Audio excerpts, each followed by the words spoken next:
The World Health Organization's office in Europe urgently releases a crisis protocol centered around kids aged 5 to 14 years as both Delta and Omicron variants of COVID-19 continue to affect the region. Ia De Vera will give us the details live. Yes, Ia, good evening. Good evening, Marielle. WHO Europe's Regional Director Dr. Hans Kluge reported on Tuesday that kids between the ages of 5 to 14 years now have the highest COVID-19 rates.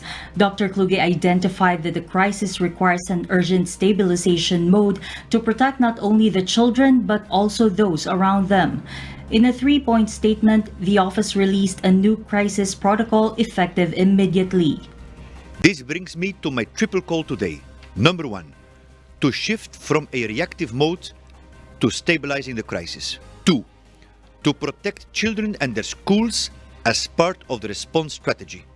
And 3, not to mandate without reaching out to the communities first.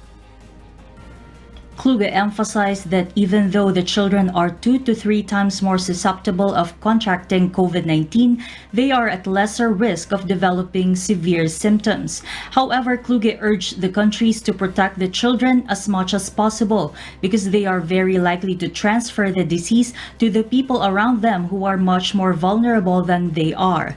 This means that schools must follow strict safety measures to keep safe schooling for the children, including masks, ventilation, and regular testing. Finally, Kluge further encouraged the countries that vaccines only be made mandatory after all strategies continue to show no improvements in COVID-19's infection rates and would be an absolute last resort.